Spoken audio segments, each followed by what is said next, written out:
welcome to the 2021 City Social. And now your host, Rosslyn Bid President, Mary Claire Burek. Hello, everyone, and welcome to the Rosslyn Bid's annual meeting celebration, City Social. While we certainly wish we were celebrating with you in person, we have got a great show in store for you. Hopefully you made some great connections in the networking portion. As you know, connections and a tight-knit community are part of what makes Rosslyn so special. I wanted to first acknowledge our elected officials, many of whom we have with us here tonight. We have Congressman Don Beyer, Senator Barbara Favola, and Representative Rip Sullivan. We also have Arlington County Board Chair Matt DeFerrante and board members Libby Garvey, Katie Crystal, Christian Dorsey, and Takis Karantonis. We thank all of you for your service. You all have done an incredible job in a really tough year. Before we get too far along, I want to draw your attention to a few great features we have for you tonight in the Socio platform, which has the ability to network, you can compete for prizes, you can see the schedule for tonight's program. Hopefully you all created a profile of yourselves and you added a picture. This is a great platform for networking. You can just click on the attendee tab on the left sidebar of the platform and you can send a connection request to specific people. The platform will be open for a week after the event so you can continue the conversation. And be sure to check out the Rosslyn Fund section. We will select 5 of the top point scorers to win a $50 Rosslyn restaurant gift card of choice. Scoring closes at the end of the program and we will announce our winners then. So you're going to want to stay tuned. You will also notice a follow tab on the sidebar. The Rosslyn Bidder is very active on Twitter, Facebook, Instagram, and LinkedIn.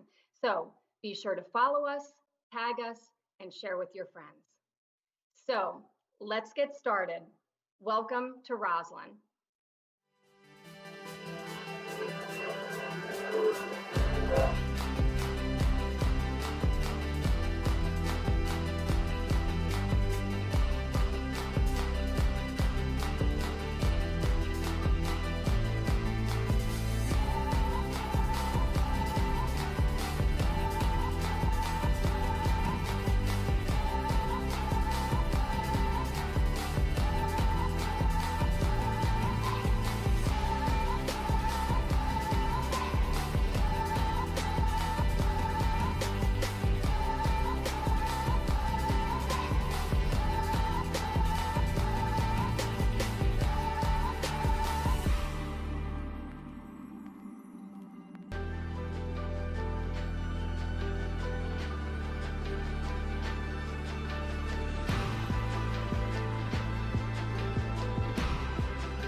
Our businesses, our retailers, our restaurants, our residents, and employees, they are what makes Rosslyn so special.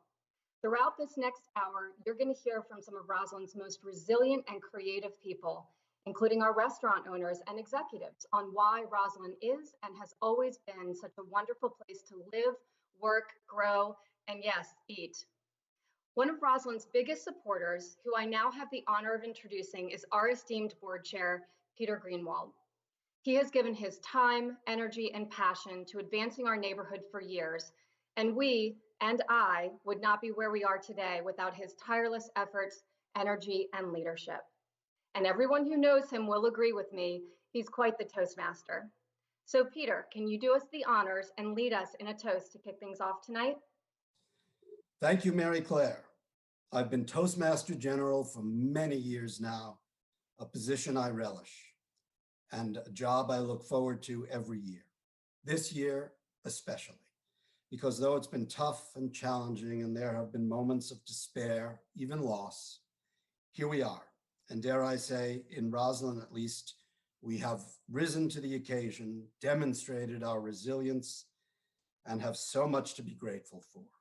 Our tight-knit community, a neighborhood the bid has helped to make and keep Rosslyn ready. O2, a gathering spot for work and play in our own Gateway Park setting. Trivia nights, socially distanced and much appreciated activities, and even a brand new dog park. Here's to the bid staff, to Mary Claire and the team, my colleagues on the executive committee and the board, our partners in the county, and all of you, our friends and neighbors. And here's to the green shoots here and throughout the nation. May they continue to blossom. This next year will be a great one. It will be like coming home. Welcome home indeed. The future is bright and Rosslyn is the key. Cheers to all.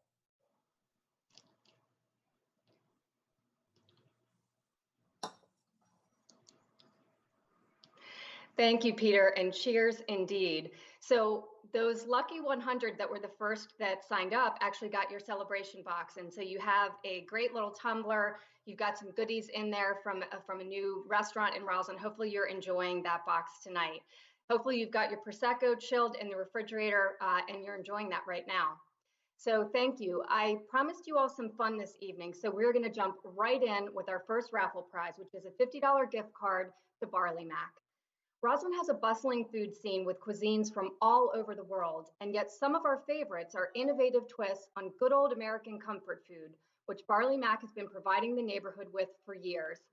I'd like to introduce you all to Rosslyn resident and local celebrity chef, Mike Cordera. Mike, take it away. Hey guys, Chef Mike Cordero come to you from Barley Mac, and I have to tell you we are very proud to be part of one of the Rosslyn restaurants here. As the restrictions are being lifted, we're getting back to some type of normalcy. My team at Barley Mac, will be here not only to give you some American classic flares, but we have a great bourbon bar that we cater to so many bourbon people. Come check us out, and you could be the lucky winner on that gift card. Thank you, Mike. You and your team have made such a difference in our dining scene. And our winner is Alexandra Hay. Congratulations, Alexandra.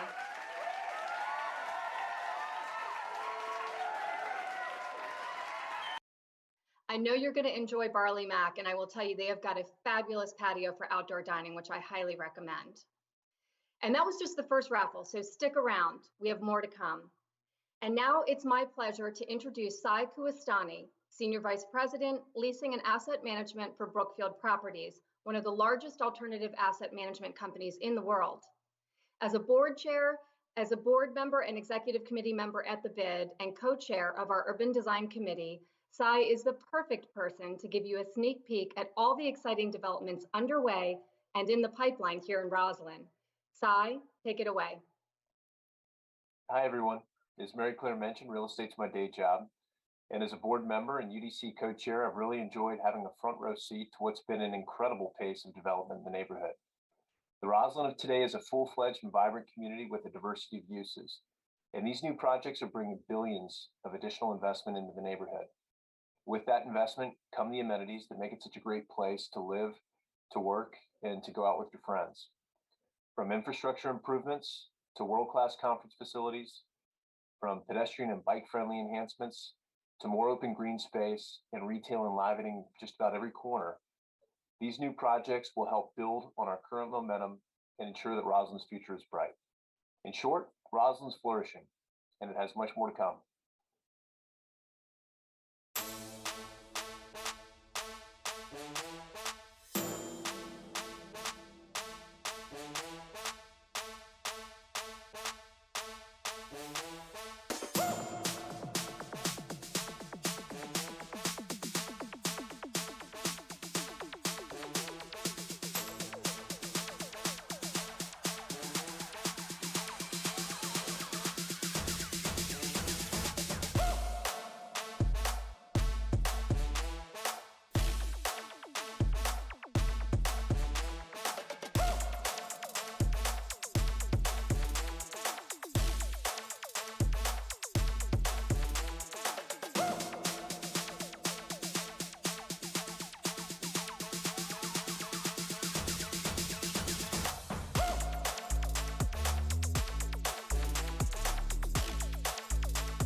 It is so exciting to see all that's underway and in the community amenities that these projects are bringing to the neighborhood. Very, very exciting. And a special thank you to you, Cy. We've so appreciated your leadership on our Urban Design Committee and on our board. And in addition to the long-term improvements that development brings to a neighborhood, the bid plays a special role in enlivening and activating our neighborhood, one street corner at a time. Our placemaking events and activations are fun and creative, and they are a critically important part of our work in making this a great place. So let's take a look at placemaking in Rosslyn.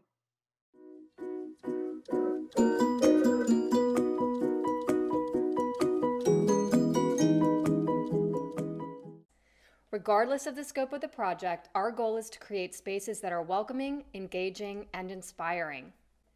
Since the pandemic began, outdoor spaces have taken on a new level of importance to our community's health and well-being.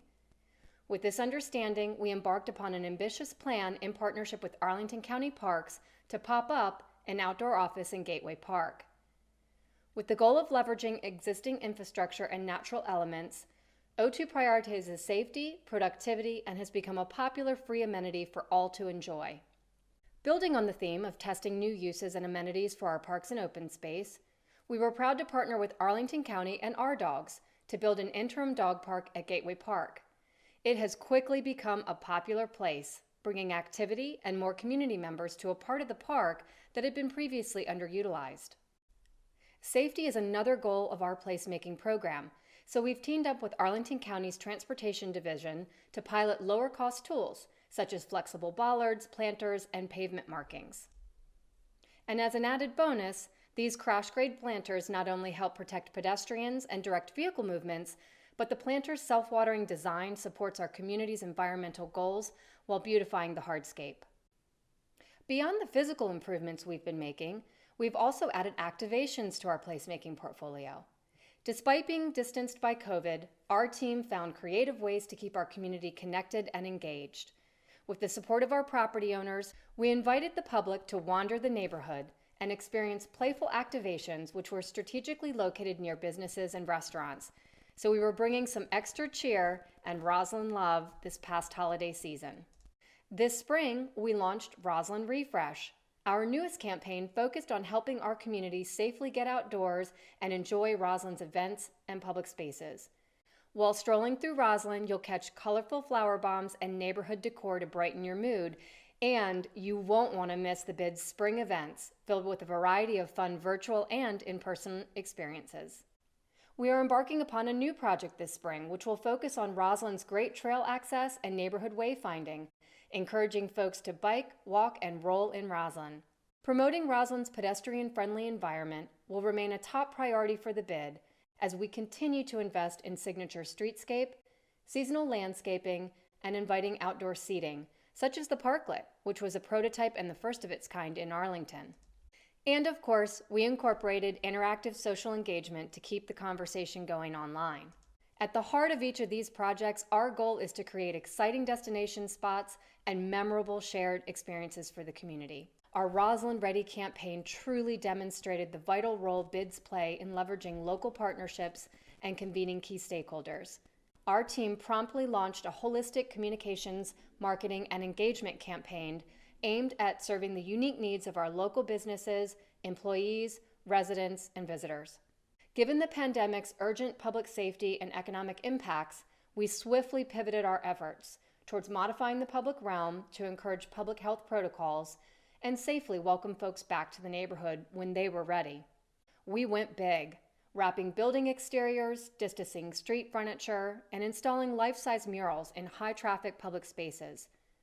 And in the spirit of community building, we also made all of our Rosslyn Ready marketing materials and resources publicly accessible and free, so that others in the region and nationally who were struggling to navigate COVID-19 could benefit from our team's hard work.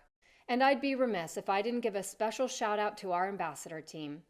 And to hear a little more about our ambassadors' incredible efforts during this pandemic, I want to bring in Victor Carcamo, the BID's operations director.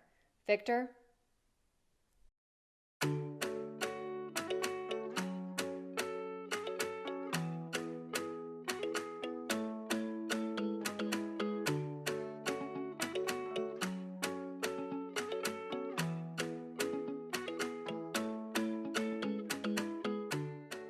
Hi, I'm Victor Carcamo, Operations Director here at the Rosslyn BID. You've just seen a snapshot of our robust placemaking program. A lot of this work, including keeping our neighborhood clean, is due to our wonderful ambassador team, whom you can see around the neighborhood with purple shirts on. On behalf of our whole team here at the Rosslyn BID and our Rosslyn community, I'd like to say thank you to our amazing ambassador team. When the pandemic began, the Rosslyn BID knew it was our time to spring into action. We created our Rosslyn Ready program to support and organize the Rosslyn community and businesses in promoting proper safety measures. Our ambassadors increased cleaning of public spaces, added more space between outdoor furniture, and to encourage physical distancing and mask use, we placed over 1,000 new signs, stickers, banners, and instructional materials in high traffic areas, all to welcome you back to a clean, safe neighborhood. Just know that when you come to the neighborhood, we're ready for you. Back to you, Mary Claire.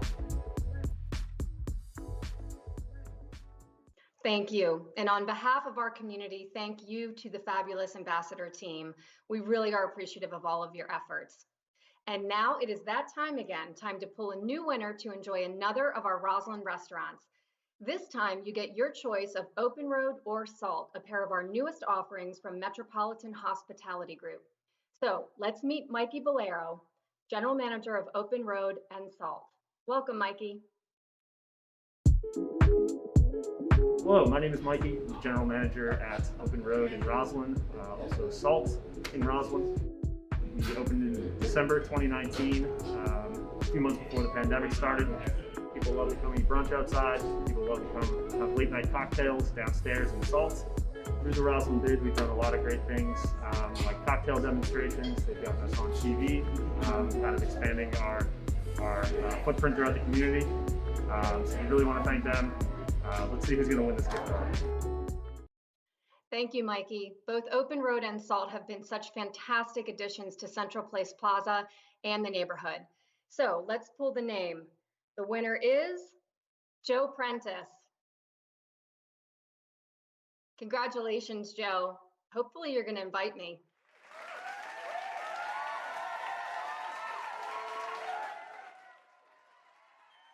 Open Road and Salt are some of my favorites, so would love to have you enjoy those. So having great retail and delicious restaurants like those we've met tonight is so critically important for our office community here in Rosslyn. The 25,000 employees who call Rosslyn home want an urban, active, and connected community. And that's also one of the most cited reasons companies choose to locate here. One of the companies that we're very excited to welcome to Rosslyn is Microsoft, who's opening a new federal customer cell center here. And we are about to get a sneak peek into their plans for Rosslyn. To tee that up, it's my honor to welcome the market president and publisher of the Washington Business Journal, Alex Orfinger. Alex has been at the helm of the Business Journal for over 2 decades, where their work has helped to develop a very strong identity for the region's business sector. But beyond their exceptional reporting, the Business Journal brings people and organizations together to advance business and tackle important issues, helping to drive regional progress. We've been lucky to have Alex and the Washington Business Journal located right here in Rosslyn for many years. So I thought he'd be the perfect host of a fireside chat with Rick Wagner, president of Microsoft Federal. Alex, over to you. Well, Mary Claire, thank you so much for that gracious welcome. I'm Alex Orfinger, publisher of the Business Journal, and I'm so pleased to be here today. And I want to welcome for this conversation the president of Microsoft Federal, Rick Wagner, to join me in this fireside chat. So Rick, it's really quite a pleasure to talk with you today. I understand that you're relatively new in this job, and you're one of these people that started the job during the pandemic. Tell us what that's been like, taking over a multi-billion-dollar organization like Microsoft Federal. Yeah, that's right, Alex. I came to Microsoft last June, and I had started the interview process right before COVID started. And so I started doing face-to-face interviews, had to convert over to Teams interviews. And I finished out that way. I don't even have a desk at Microsoft yet. I've only been in the building maybe 3 or 4 times. I keep running into people who I've seen on Teams for months, and I feel like I know them and I've met them, and I go up and it's like, oh, we're meeting each other the first time. Actually, when I met Brad Smith, the president of Microsoft, he looked up at me. I'm a little bit taller than him, and he was like, wow, Rick, I didn't know you were so tall, because all you ever see of somebody is the top half of their body. So it has been interesting. And we were going through a huge change. We were bringing several pieces of the organization together. We were trying to bring together everything we can to focus on the federal government. And I had to do all of that online. And it's kind of a great tribute to the tools that we have to do that, because we've actually done that successfully. The business is running well. We're supporting our customers, and it's been a good 10 months. That's really terrific. What a challenge. Well, I'll look back and remember this last year as well. So tell us a little bit. I know Microsoft Federal is moving into Rosslyn in just about a year. You've made a commitment to take out a fairly significant piece of space here. Could you just give us a little background? Why Rosslyn? What do you see as the advantages of moving into Rosslyn, Virginia? Yeah, well, this all started several years ago as Microsoft and the federal business in particular were growing at a rapid pace. We were investing heavily in engineering, our cloud capabilities, and our engineering team, who was also in Reston with us, was growing quickly, and we finally got to the point where we realized we were going to need more space. My boss, Tony Towns-Whitley, who runs what's called Microsoft U.S. regulated industries. So it's my federal government business plus state and local and finance and medical, all of the things that the federal government regulates. And she said, hey, we need to be closer to customers. I mean, our business is about customers. So we started looking at what locations would get us closer to the Pentagon and to the other civilian government agencies who are in downtown DC. And the leader in this became Rosslyn, I think for a couple of reasons. The proximity to the customers in particular, but also the feel of being in a community where people are at work and they go out for something to eat. They can meet with a customer. If it's a low key kind of thing, they could meet at a restaurant. Having that kind of feel, the kind of city feel like that, it was really important to us. Well, I'm a big fan of Rosslyn. The Business Journal is headquartered here, but I second what you said. It's so accessible to so many customers around the region, but there's also a vibrancy of Rosslyn itself. And I think, it's going to be great to welcome Microsoft and all of its employees here. So I'm so glad you're doing that. So do you foresee any role that Microsoft Federal can play with the local business community? So whether it's as an incubator for small business or just as a partner with local businesses? Yeah, partnering is a huge part of what Microsoft is about. Satya put out an article a couple of weeks ago. Satya Nadella, the Microsoft CEO, put out an article a couple of weeks ago where he talked about he wants to grow the amount of revenue we drive through partners and with partners, to $1 trillion. And I think it talks to the dedication we have of partnering. It's not just about Microsoft. It's about what we can bring together for the federal government. Particularly with the federal government, small business is a huge part of that, and we're growing in that respect. Given that we've become a prime contractor within the federal government, there are a lot more places where now we can team even more, and especially with small businesses. And now we have small businesses goals on our contracts that we have to worry about. And so I see us continuing to partner that way. I think another thing we're going to be doing is, we're going to be bringing people into Rosslyn. That will bring people to the local businesses. We're going to be holding events. The building that we have is going to be an amazing facility for hosting customers, especially. And so I want to tell us a little bit about that. We've all been reading about the Microsoft Technology Center. It's a state-of-the-art facility. Give us a little bit of a snapshot, a little flavor of what that's going to look like, and how we, as residents of Rosslyn, business people in Rosslyn, might be able to interact with it. Yeah, so we've got the Microsoft Technology Center. We've got an entire floor dedicated to allowing our customers to sit locally with us, and a lot of times that'll be when we're doing envisioning or architecture development, something where you need to sit face to face with your customer and talk through things. We do what we call envisioning workshops, where we bring in the technical experts, both from Microsoft and from our partners, and we sit with customers and talk about what are the outcomes you want to see, and what can we do? What do we have at Microsoft? What do our partners bring that we can put together and drive the outcome that our customer wants? Rapid prototyping. We're going to have a lab in there where we can demonstrate things to the customers that they may not have seen before. For instance, we could do hackathons in there. So it's a first-class technical facility. It's patterned off of facilities. We have more than 40 of these around the world, and we're going to have another one in Rosslyn. Yeah, we've all been, there's in the news this week, there's been the talk about the ransomware attack with Colonial Pipeline and, impending gas shortage here up in Northern Virginia. I sat in line for a half an hour today. Okay, so I presume that you're doing a lot of work and thinking deeply about the issues of cybersecurity and ransomware. Is there any? Could you tell us just a little bit about that? And I know it's mostly for the government, but what are the implications for businesses and local businesses here in Rosslyn?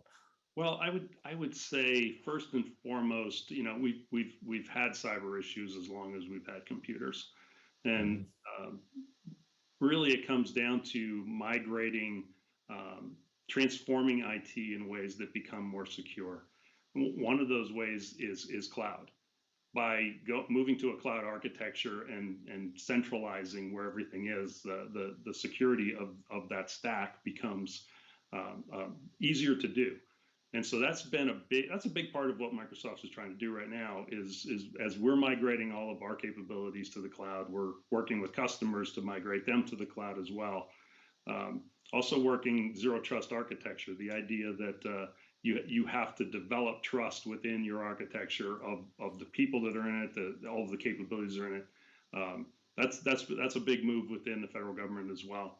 And so I would say, you will hear about cyber issues over time in the news, but we're working very hard to make that transformation that will minimize them. Yeah.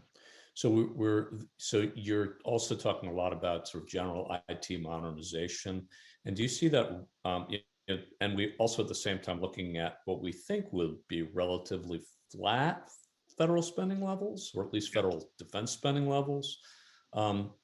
How does that, how do you look at that in terms of your own business model and going forward?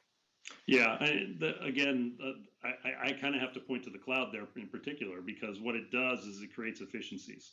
And as we move customers, that first move, what we call lift and shift, where you move an application into the cloud, there are great efficiencies you can gain once you've done that. Once you get everything, all of your applications in the cloud, we work with our customers to try to optimize them in a way that uses less resources and therefore allows them to accomplish more in their mission while still being able to afford that within the budgets. Right. So that'll be an investment that the federal government will want to make at this point, because it'll sort of lower some of their exposure going forward. Absolutely, and it's an investment we jointly make with them. I mean, we have resources that we can provide to them to help them make that transformation. Yeah. So Rick, when you getting down into sort of the more of the grassroots, you're looking at this transition into this office in 2022.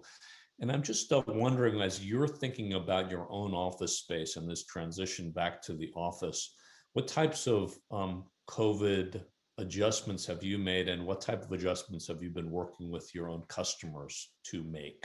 Sure. For me, it was a big transition because I came from a company that was very much office based, and everybody had their own office, and we all sat in the office all day long. Microsoft, though, has always been a hybrid workplace. It's all around the world, and so having offices everywhere everyone is not really possible. Also, having the infrastructure to be able to communicate the way Microsoft does, it's enabled that. So we will build that in Rosslyn. The reason we're making the investment there is because we need space to meet with customers. But we're dedicated to a hybrid workspace.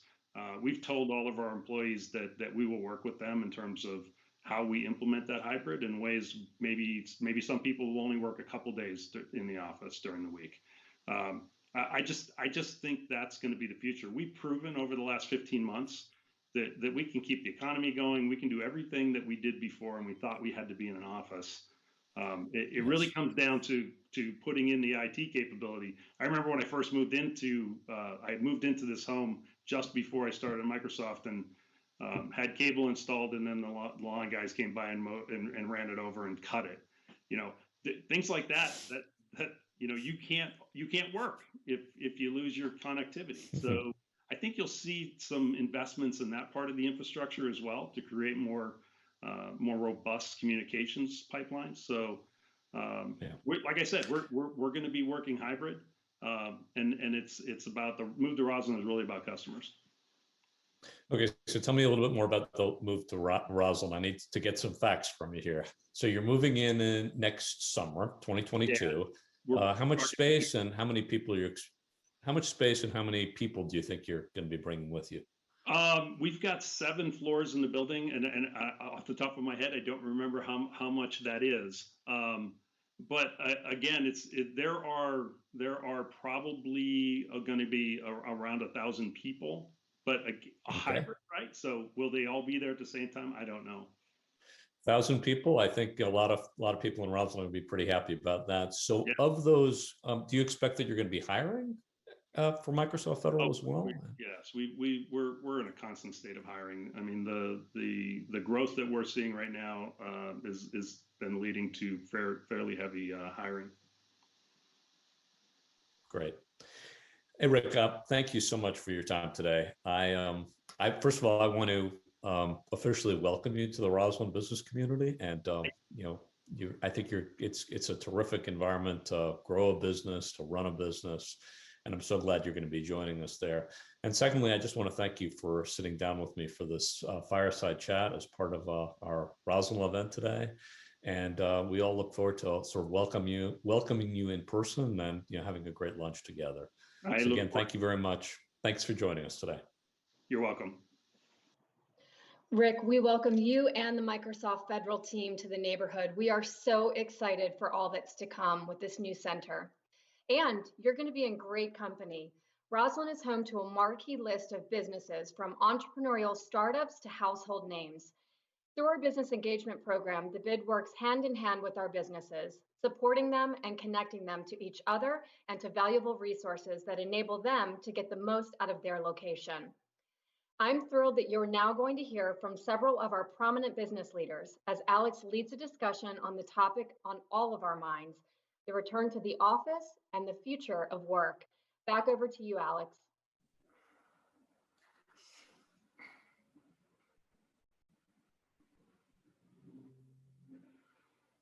Mary Claire, thank you so much. And I want to thank Rick for that fantastic interview. And I certainly want to thank you and Peter for your leadership in bringing together this Rosslyn event this evening.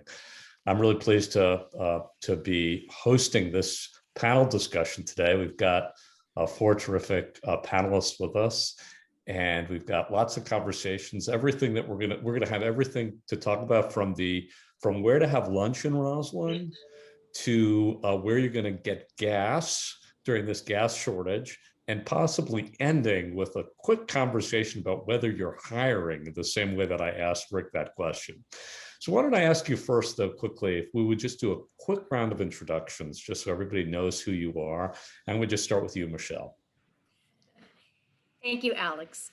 Michelle Massey, I'm a Director of Workplace Solutions at Grant Thornton, and I happen to be celebrating 15 years with this fabulous firm this month. Great, thank you. Yael?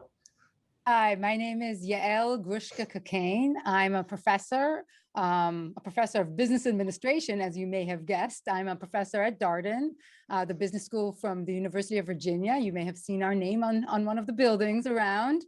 And I am here as a senior associate dean for our professional degree program. So our students are MBA students. We have residential students primarily in Charlottesville, and in Rosslyn, we have, or that's the house and the home of our professional students, students who take executive format degrees, our Master of Business Analytics, and students that have full-time jobs and manage to do their MBA on the side. So I'm excited to be here. We love our location, and we love seeing our students and just enjoying the company of these great neighbors. Great, well, welcome. And how about you, Laurel? Hi, I am Laurel Catlick King. I am at Nestle USA. I have been here for about 10 years, and actually effective in about 2 weeks, I'll take a new role with one of our other operating companies, Nestle Health Science, where I'll be the head of HR, and looking forward to being on this panel with our Rosslyn neighbors. But you are staying in Rosslyn, I hope, Laurel. You know what? I will be between Rosslyn and our location in Bridgewater, New Jersey, but I think we all know where my heart is. It's in Rosslyn. No, I'm sorry to put you on that spot. Roslyn's a lot better than New Jersey. Correct. Okay. And Javier. Good afternoon. Hi. So Javier Vasquez. I am the general manager for solutions and technology. I report up to Rick, who just had the interview with Alex. I'm responsible for all of our product sales and technologists for that service our federal government. So been with Microsoft 19 years and proud Arlington resident. I'm really excited about the move because I won't have to worry about gasoline lines anymore when I have to get to work. So thanks, Alex. Oh, great. Thank you, Javier. So, many of us have had this conversation maybe a dozen times this week, but certainly many times over the last few months. It's an evolving conversation. It probably has changed even today. And this is the question, which is about returning to work.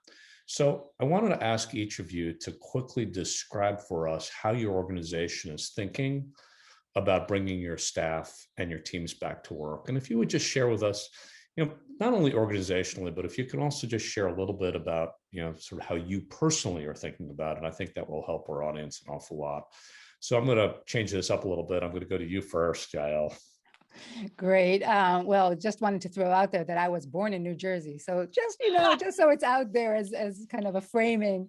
So as you can imagine, being an academic institution, we have multiple stakeholders to worry about. We have our staff, We have our faculty, we have our students, and we have other stakeholders like businesses and executive education engagements and other parties that use the facility and we come in contact with. And each group we have to think about differently in terms of the return to work. We have to think about the students and the faculty, what's best for the instruction and the pedagogy. How do we bring more students to the room to enjoy a face-to-face and in person, but still give flexibility to students to join based on what's comfortable to them and what is feasible for them. We have to take care of our staff and make sure that they are coming back to grounds, what we call it, coming back to the location and the facility to serve the students and the team in a way that is convenient to them. So we're thinking about it gradually, but also we're lucky enough to have great partnership with the students and working with students leaders to find out what works for them and how we can slowly get more activity going, both co-curriculum and curriculum activity going. Monday Properties in the facility have been great helping us navigate that and working with us hand in hand to ensure that when we operate, as we operate, we're doing everything under the best conditions. And it's moving forward. This weekend, we had a residency of students, executive students come in, and we had the biggest, show up, or the biggest number of students, largest number of students show up for about a year now in terms of occupancy. And everybody reported that they felt safe, secure, and excited to see each other. And yet not everybody was there. So we have the ability to have hybrid classes and the ability to do everything both in person and remote. So it's progressing. As UVA adjusts their protocols and as Virginia opens up, we will open up hand in hand with them. So we're going to get to a little bit of the challenges around culture and, how do we do this when we have these hybrid environments? We'll get a little bit about get to that a little bit later. Laurel, do you want to share a little bit about what Nestle's plan is for returning to the office at 1812? At 1812 North Moore Street. Absolutely. So, and I like the way that you kind of changed the verbiage around that when you asked me the question. We don't look at it as return to work because we've always been working. We look at it as the future of work. Nestle is an essential employer. We've got thousands of employees who were at our factories every day working hard to put foods on American tables. And so it's really been important for us to make sure that our offices were always open. They've always been safe. They've always been accessible to employees who wanted to come in, corporate employees who wanted to come in. But what we've said, our mantra has been work from wherever you feel most engaged and productive. And as we think about the future of work, for us, it's not a policy change. It's not a policy shift. It's beyond that. It's a mindset shift. And so we're tackling the future of work really in 4 work streams. We're looking at from a talent and culture standpoint. We're looking at from a workplace solution standpoint. So how do we redesign the office? We have a cool office anyway, but how do we take that and we make it accessible for the future, make it future fit? We're looking at it from a communications and change management standpoint. And we are going to look at it, there will be some policy practices elements to it, but we don't want the policy of where people work to dominate the conversation about how we work differently in the future. Our bottom line has been, we don't want to go back to the status quo. We don't necessarily think we should go back to butts and seats for 9 or 10 hours a day. People have a different perspective about what engaged and productive feels like for them. And so we're going to evolve right around with that. Great. It is sort of a moving target, how we're going to be approaching this. And, it is like I started, it is changing every day. So I think, just keeping that in mind as well. Rochelle, how about you? Alex, thank you. We aren't planning for a real return to work plan because we're never going to return to work, the same way or like we were before. We have several initiatives going on. We have several teams working on all levels and regions and functions on initiatives to try and determine what that more flexible approach will be for us. What works for you, your day, your way. How does that work for you? Very much like Laurel had mentioned, it's kind of about living trust and respect as a cultural norm, and trusting in our employees that they know what the best work day looks like for them. I think our offices physically, we have initiatives around, our offices can become the cultural hub, right? And we want to, entice those folks to come in for those reasons. And those are the initiatives we're working on to make the physical workplace enticing to those, team members. And at the end of the day, we're thinking, when in doubt, go virtual if you need to. Yeah. So Javier, I'm going to ask a version of this question to you about return to work.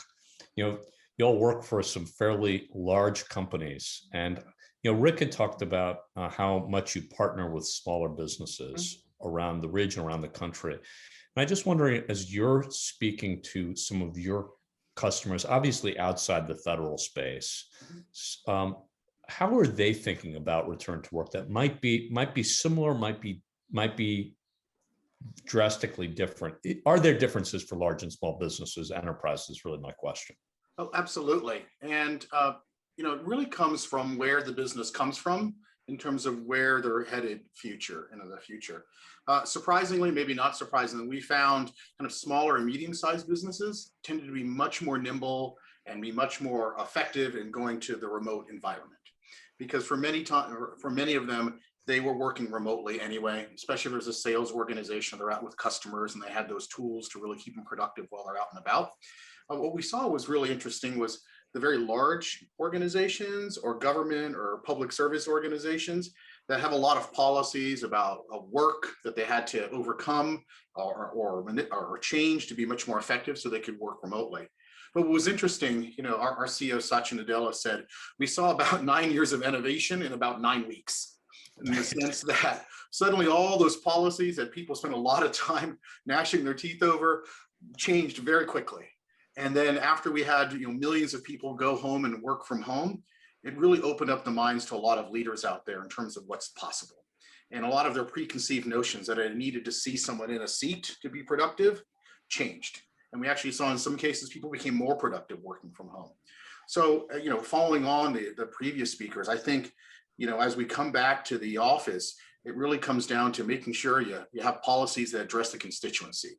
Right, us as employees to each other, we may work differently than we work with our external partners or the community, and have a different set of norms for working together. In terms of, I like what Michelle said about the cultural hub and center, and I think that as we've started talking about it recently, as we open our office in Rosslyn, we really want it to be a cultural center. I had the privilege of meeting with my leadership team face to face last week in Rosslyn. And I almost came to tears because I hadn't seen them physically in over a year. And I have the similar story that Rick said. I hired a fella, just really bright fella, and I hired him sight unseen, and I met him for the first time. And he looked up at me. It's awesome. And I'm not very tall. I'm only 6'1". But it was just really just kind of an emotional moment to bring people together and just to see that, wow, we want to get together. So yes, hybrid will be here. It'll be a new way to work. And I think, like Earl said, we're going to optimize. It creates whole new opportunities for us to really optimize the workforce for the future. Yeah, I was leading the witness a little bit there. The Business Journal issued some research a couple of weeks ago that showed there was a real disparity between large businesses and small businesses, and large businesses actually needed an office environment to hold their culture together in a way that small businesses didn't. That they were more successful because there were smaller numbers of people, frankly. So I do want to talk a little bit about this culture issue, and twisting it around technology and its impact. But we've seen improved collaboration and productivity during this last year in some ways. But one of the harder things to replicate is this idea of the water cooler conversation, and the idea of how do you have spontaneous interactions that serve to mentor people, it serves to, helps people grow, it creates ideas. How do you recreate this in what we all know will be a new hybrid environment going forward? So I'm going to ask Laurel if, I'm sorry to throw that on you, Laurel, but I'm going to throw that on you first. No, it's a great question, Alex. So thank you. And as you were asking that question, not knowing who you're going to throw it to first, I actually thought to myself, this is kind of a cool, spontaneous moment with my new 4 friends in Rosslyn. We can go down and meet at Kava. And so how do we find these? How do we find these interactions? I don't think we've solved that problem in totality yet. For us here at Nestle, there's a couple of ways that we're tackling it. One, we're going to try to leverage some of our existing technology, whether that's Workplace, whether it's Teams, chat, Javier, I threw in that Microsoft Teams reference for you right there. But how do we do it without jamming another meeting on people's calendars? Because that's another thing that's happening right now is everyone's back to back to back to back to back.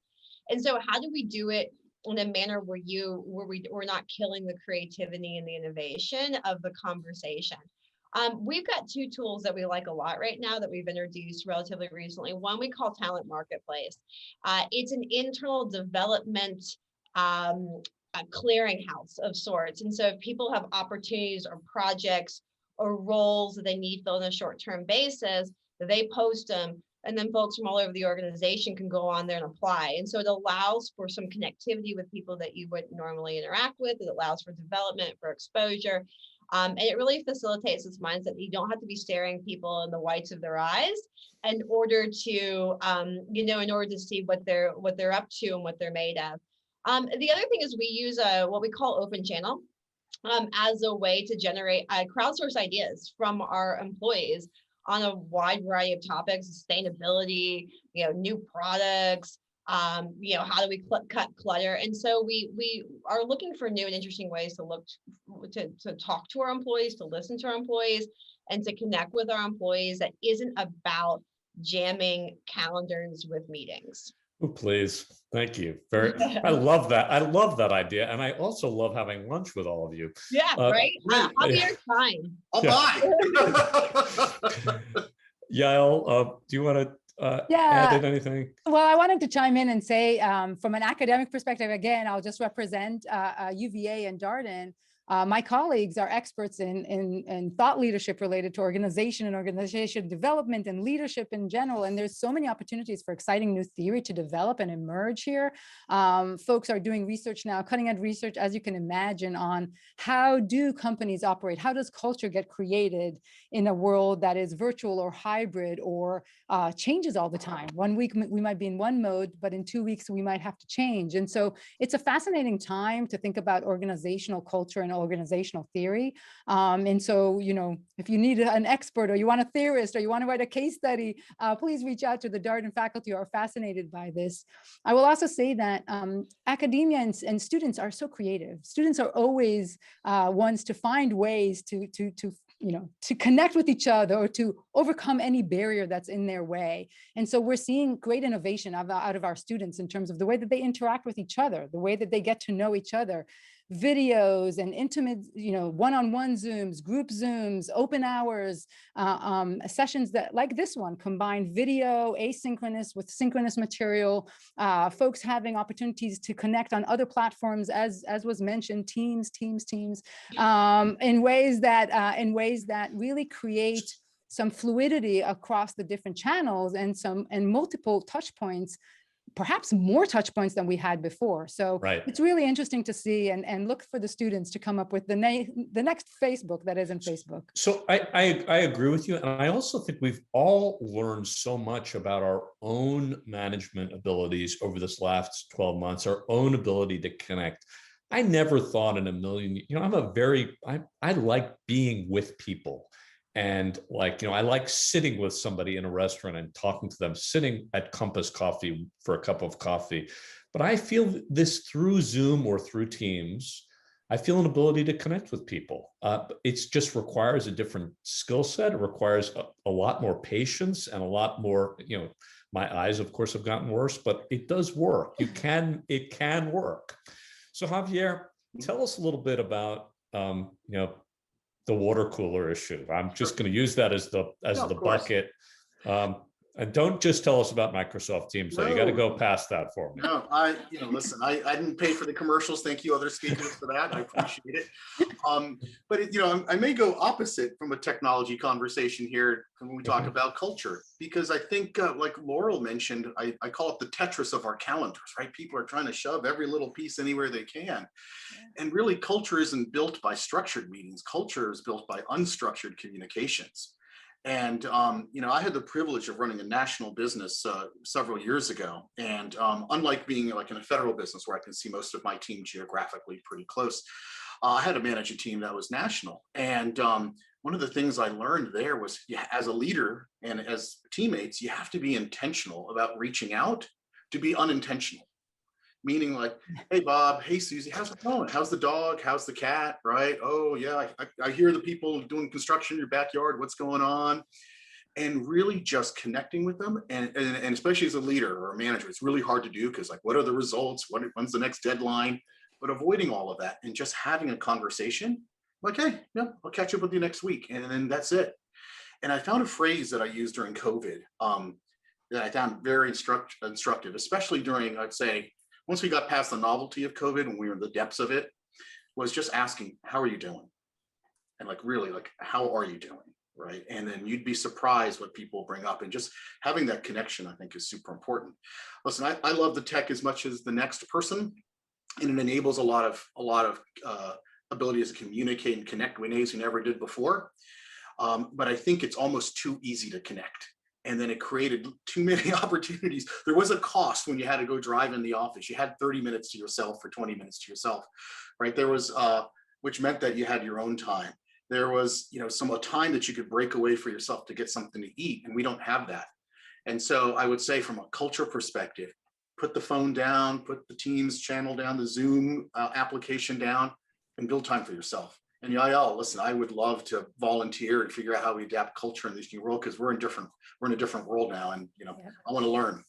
Yeah, you got it. Yeah, Javier, that really speaks to me.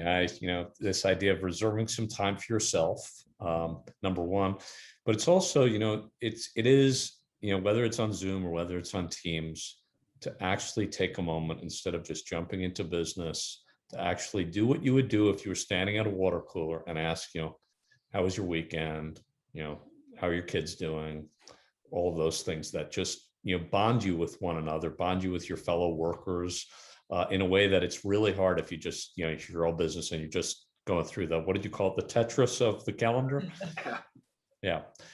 So tell me a little bit, one of the things that, I know Javier, for instance, I know you're hiring a lot of people in Rosslyn over the next couple of years.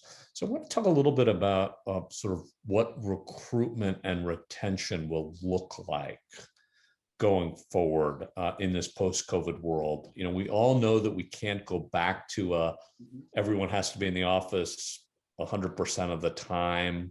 We can't put that genie back in the bottle. So how is this going to impact recruitment and retention? How are you going to set yourself apart going forward? Javier, because Rick mentioned this yesterday, I'm going to drop this on you first, okay? We're always hiring, Microsoft.com/careers or /jobs. They both go to the same place. It's interesting because recruiting and retention especially is so critical. It is so different. One thing that we've learned during the pandemic is, and we're a very mobile company, but wow, we had a lot of pre-existing thoughts that you had to be physically here or there to be effective. And then this really, blew it apart for us in a really meaningful way that, wow, when I look at now, some of my most productive leaders and some of my productive individuals are, not even 2,000 miles near me. They're all over the country and they are productive. And it really opened my mind to the reality of it. And so as we go to recruit, I think there's a different flavor of the geography. We don't worry about the geography. The other thing is also about, you kind of start to ask different questions. Hey, how are you in periods of uncertainty? Meaning like, hey, you may work here today, you may be physically in the office, right?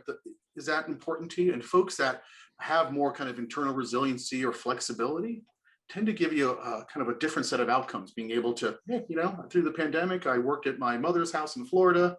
I worked locally, and I'm become much more flexible in terms of the way I think about work. The measurement of output for us has been very clear. It's the output and how we help our customers and how we help their mission and their goals to be more productive, not that they're in the office 9 hours a day. Yeah. And on the retention side, this is an interesting, this is a tough one because one thing we've seen pretty much is that, employees, because we become more location flexible, they have more options now. And so me trying to keep top talent is being tougher, right? Because they're like, hey, I can go down the street. This other place will pay me a little bit more, has something a little bit different that may be interesting to me. Location isn't as important anymore. So that kind of cultural hub, I think that Michelle mentioned earlier, Like that's going to be part of our recruiting and retention strategy. Don't you just Right. love being at work? When you're here in the office, don't you love it? And that's Right. important for us to develop that culture. Yeah. Michelle, how about you? Thanks, Alex. So, Grant Thornton very quickly shifted to a mindset of, take care of our business, but more importantly was take care of our people. And, just referring back to when we opened our offices, we didn't want our folks to feel pressure to come to the office. So we said they're available. We were very concise in our words so that our folks did not feel like, you need to do what's best for you. As far as recruitment, we can cast a wider net now, right? We don't have to hire people that are just local. We can hire people that are in different places than, Arlington, Virginia, Maryland, DC. So I think as far as recruitment, that kind of opens that up for us. The other retention, I think any company that prioritizes and is telling our employees to prioritize your personal life, I think that's going to be a win-win. So you're going to support your team. You're going to prioritize your personal life. You're going to pursue your career and growth. And then you're just going to take the responsibility to deliver the best for your clients. And that's what we're going to promote. Great. How about you, Laurel, with Nestle? Yeah, no, absolutely. And similar to what Michelle and Javier have said, personally, we think we've got the coolest office around. So we'll see what Microsoft comes up with. But we think we got the coolest joint around. And so, and we do want to use this space as an innovation and a collaboration hub. And so we do think there's magic in having a point of connection. And this is an important and there are going to be some opportunities to take the work to the talent a little bit differently than we did before. And so there is some unbounding of location, but this is our joint, this is our space, this is our place, and we're gonna look at it differently. We're going to be more flexible in how we use it. We're going to be more open in how we use it. But we do, we have plans to expand presence, not reduce presence here, but that doesn't mean that we expect people in a chair in this office the same way now that they did, at this point in 2019. And I'll also make a point that to build on what Javier said about the kind of talent that we look for. We call them achievers. So we call them Nestle achievers, but they are people who high degree of resiliency, a lot of agility, work with speed, tons of courage. These are the folks who do well in different types of environments, and they're less concerned about office or home or office or Starbucks or home or, down the street. And so they can work in a lot of different places because they understand how to bring their authentic selves to work in a lot of different venues and how to perform in a stellar manner. And so that's really where we're focused on. Cool joint, we're keeping it, we're staying here. Innovation, collaboration lives here. And we want to make sure that talent kind of across the board has the opportunity to connect in.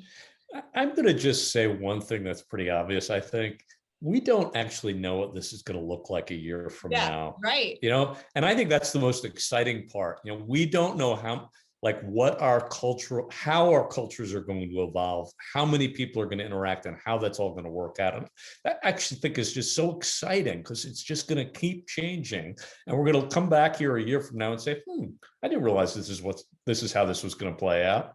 Yeah, and our talent's going to help us get there. I mean, they're going to help write that story too, which I think is a great opportunity for people. And the fact that we're not rigid about it and that we're open-minded. Yael, you've got the last word on this question. No, that's it. You hit the spot there. I think I know it's true from my colleagues here on the call that one thing we're all convinced of is that the people in our organizations have been working so hard for the past year and plus some months. And the trust in some ways is higher than ever. And that's a wonderful thing that now we can kind of use that environment, use that culture to give back and to give people the freedom to balance their lives better and to go back to go to a new type of balance and a new lifestyle that maybe before we didn't have. And those opportunities, after a long period of extremely hard work and a lot of dedication that enabled us all to see it through, I think will be very, very rewarding for all of us. So I'm excited about that. Okay, I have two our time is coming towards an end, but I have two questions that I need to just ask really quickly, okay? the first one's pretty much of a yes or no question, but what's your vaccination policy as employers? Are you requiring a vaccination? How are you talking about it with your employees, with your students, just generally? Yeah, you're going to go first on this. Well, for us, it's a little bit still TBD, to be honest. Okay. UVA, Darden is part of UVA. UVA is one of Virginia's public schools. And we are working closely with the university administration to develop policies that fit within that frame and that will be conducive to all of our communities. So that is still pending and still coming. That was a very good answer. Thank you. Yeah. Javier, how about Microsoft? It's a global company. We have to respect the cultural norms across the planet. So we're kind of working through that. I would say locally in the United States, we're not requiring it, but there is a strong encouragement in order to kind of really bring us back and do our part in terms of bringing everybody back and bringing the country back. And you're not going to be like the governor of Ohio and offer create $1 million raffle for. Listen, I'd give away an Xbox if I could find one, but I can't do that. How about you, or Michelle? Or a puppy. Grant Thornton's policy? Yep. The Grant Thornton TBD right now not requiring, encouraging for sure. I think also in some of our focus groups when we're talking about the physical office, Alex, we even start thinking about along the lines of, do we have folks if they're not comfortable sitting with non-vaccinated folks, do you have a place that people can go that it could be anybody sitting there, or, would there be areas that you might be more comfortable in if you knew your colleagues were vaccinated? But, those are just exploratory things that, you just throw out in these focus groups to try and see how you can have all of our colleagues comfortable when they come into the office. Thank you, Michelle. And how about you, Laurel? Strongly encouraging. And we're also where it makes sense with the state or local governments bringing vaccines onto our company locations or manufacturing locations, especially where people are working very close together to facilitate that, make it as easy as possible for people to get vaccinated. We are not, as of yet, giving away free Hot Pockets with a vaccine, but options are still open. Thank you very much. So my last question does not involve where you're going to fill your car up with gas, but we're here at the behest of Mary Claire, who's the biggest fan of Rosslyn and such a great talent who is running the Rosslyn bid. I want to ask each of you to share with you what your favorite part of working in Rosslyn is. Okay, and you can't repeat it either. So, Yael, you're going to go first, okay? Yes. I love running by the Potomac. That's my, I mean, it just takes my heart away every time. So, yeah. How about you, Laurel? Oh, that was going to be mine. Don't tell my boss, but sometimes I like to sneak out for a lunchtime run. Because it's like, which trail do you pick? There's too many. You're absolutely right. I love that. How about you, Michelle? Oh gosh, Alex, I would say definitely Mary Claire's enthusiasm. Really, I mean, I don't know if I've worked in a city that I feel that enthusiasm. And that, she brings the farmers market, she brings different initiatives, social hours. She brings that all to our attention. Not in any city that I've ever worked in before. I always know what's going on in Rosslyn and very much appreciate that. I know my colleagues do as well. Yeah, it has a buzz about it, right? It does have a buzz. Yeah, you bet. Javier, how about you? Energy level. Like I said, I brought my team here to meet last week, and the thing we walked away with, we love the buzz. We love the vibe around the town. So we can't build this thing fast enough. Well, I agree with all the things you said. Running, Mary Claire, the buzz. I'm just going to say, I have been working in Rosslyn for a long time, and the transformation of the people in Rosslyn has just been extraordinary. And just walking around and being on the sidewalks with so many sort of young professionals who are going to drive our economy forward makes me really excited, not only about the future of Rosslyn, but the future of Greater Washington. And I just can't wait for all that to be back.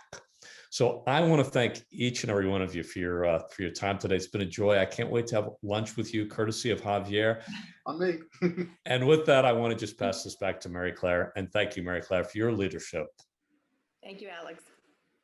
Thank you, Alex. Oh my gosh, you guys are so awesome. I'm totally blushing. And I think we should go to lunch on the bid, but don't tell my leadership team that's here on that. Thank you all for sharing those insights. Really, you guys are truly leading the way, and we're lucky to have each of you as part of our business community. And as Alex said, you're elevating the region, and that is so critically important. I found myself wanting to chime in so many times, really relevant conversation for what we're all facing. And honestly, that's one of my favorite things about our business community here in Rosslyn, is that we can learn from each other, we can support each other along the way. Alex, thank you. You are the best moderator, and such a great Rosslyn spokesperson. So thank you. I really appreciate that. And speaking of luck, now we get to name our next winner of the evening, who's going to get to dine with a $50 gift card to Fabio Trabocchi's Sfolina Pasta House. Before we pull the winner, let's meet Trisha Custodio, who's the general manager. Welcome, Trisha.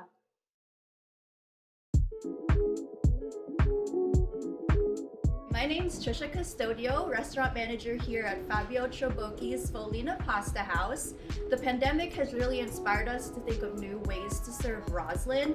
We now have patio seating along Wilson Boulevard, and very soon we will be bringing back our rooftop terrace outdoor lounge, which is 31 stories above DC, thanks to a collaboration with Monday Properties. Now, let's see which one of you gets to win the prize and try one of our homemade pastas that we have to offer. Thank you, Trisha. We have loved having Sfolina in the neighborhood, not only the classic, authentic Italian feel of the restaurant, but now, thanks to Monday Properties, some of the most amazing views in the temporary outdoor roof deck overlooking the entire region. And the winner is, oh, the Arlington Chamber is in the house, Scott Pedowitz.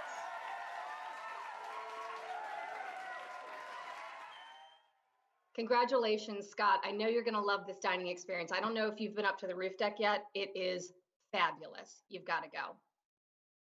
So this has been such an amazing evening. I almost hate to have it close. I wish we were all together so we could be networking and raising our glasses like we normally do.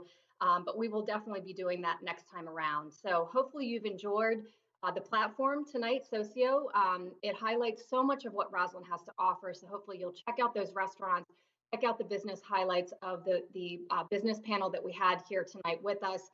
And we're going to actually keep that platform up for another week so you can continue to explore and connect with one another. And so we've also seen quite a few of you who have been exploring the platform and participating in the Rosslyn Fun Games leading up to City Social and, of course, during tonight's program. And now it's time to randomly select 5 winners from the top point scorers on the leaderboard. So I'm going to actually go to my phone here. All right, we've got the winners. Are you guys ready? So each of you are going to get a $50 gift card to your favorite Rosslyn restaurant, and a bid representative is going to contact you directly via email so you can collect your prize. So here we go. We have Dana Rogers, Eric Goldstein, Brian Schill, Catherine Kulik, and Christina Kuzart.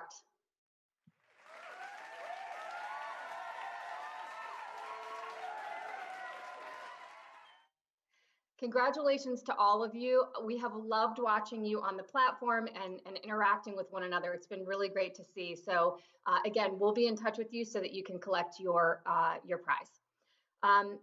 So in closing tonight, I just want to say building a community cannot be done alone.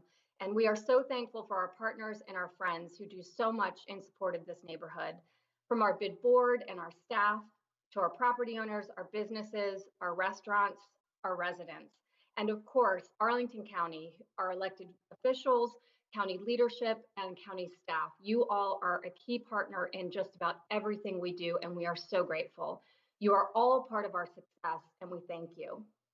So while the live portion of the program is now over, we encourage you to continue to explore the platform. We're going to leave it up a little bit longer tonight, and as I said, it'll be open for a week. And check out those restaurants and continue to network with colleagues and friends. It was wonderful spending time with you this evening, and we hope to see you out and about in the neighborhood very soon. Have a great night, everyone.